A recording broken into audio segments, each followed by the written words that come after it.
ശബരിമല വിഷയത്തിൽ സർക്കാരിന് പരോക്ഷ വിമർശനവുമായി മുൻ ദേവസ്വം മന്ത്രി ജി സുധാകരൻ. താൻ ദേവസ്വം മന്ത്രിയായിരുന്ന കാലത്ത് ആരും സ്വർണ്ണപ്പാളി കൊണ്ടുപോയിട്ടില്ല. അന്ന് ഒരേടാകൂടവും ഉണ്ടായിട്ടില്ല. അന്ന് എല്ലാ അഴിമതിയും അവസാനിപ്പിച്ചതാണ്. NSS പോലും പിന്തുണച്ചു.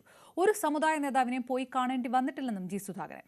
3.5 വർഷം കഴിഞ്ഞപ്പോൾ ദേവസ്വം വകുപ്പ് തന്നിൽ നിന്നെടുത്ത് കടന്നപ്പള്ളിക്ക് നൽകിയതിലെ അനിഷ്ടവും സുധാകരന്റെ വാക്കുകളിലുണ്ട്. ആലപ്പുഴയിൽ ഒരു പൊതുചടങ്ങിലായിരുന്നു ജി സുധാകരന്റെ പരാമർശങ്ങൾ. ദേവസ്വം മന്ത്രിയായിരുന്നു, എനിക്കറിയാം. ഇതൊക്കെ ഞാൻ അവസാനിപ്പിച്ചാണല്ലോ. അപ്പൊ വലിയ കാര്യത്തെ ഓരോന്ന് പറയുന്നല്ലോ. അന്ന് ഒരു സ്വർണ്ണപ്പാളി ആരും കൊണ്ടുപോയില്ല.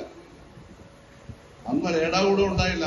3.5 വർഷം കഴിഞ്ഞപ്പോൾ എന്റെ കയ്യിൽ നിന്ന് എടുത്തിട്ട് അത് ആർക്ക് കൊടുത്തു? കടന്നപ്പള്ളിക്ക്.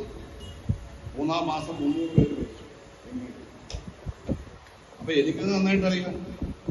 പട്ടികജാതിക്കാരനെ പട്ടികവർഗക്കാരനെ ദേവസ്വം ബോർഡിൽ വെച്ചു. പുതിയ നിയമമുണ്ട്. സ്ത്രീയെ വെച്ചു. 50 വയസ്സ് കഴിഞ്ഞ സ്ത്രീയെ നിർബന്ധമാണ്. മലബാർ ദേവസ്വം ബോർഡ് ആര് രൂപീകരിക്കുന്ന മന്ത്രി ചത്തുപോകുന്ന പ്രചാരവിലയായിരുന്നു മലബാർ.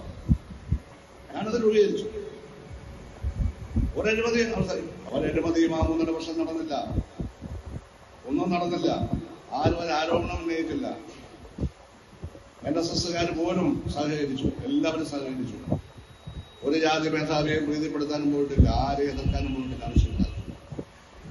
ആളുകളുടെ ക്വാളിറ്റി നോക്കി വോട്ട് ചെയ്യണം. ആരെങ്കിലും വന്ന് നിന്നാ വോട്ട് ചെയ്തിട്ട് കാര്യമില്ല. ആ പ്രസ്ഥാനത്തിന്റെ നല്ല ഗുണങ്ങളെ പ്രതിനിധീകരിക്കുന്നുണ്ടോ? അങ്ങനെയുള്ള കാൻഡിഡേറ്റ്സിനെ നിർത്തി ജയിപ്പിച്ചെടുക്കണം. പഞ്ചായത്ത് മുതൽ എന്തെങ്കിലുമൊക്കെ ചെയ്യണം നാടിന് വേണ്ടി. സ്വർണ്ണപ്പാളി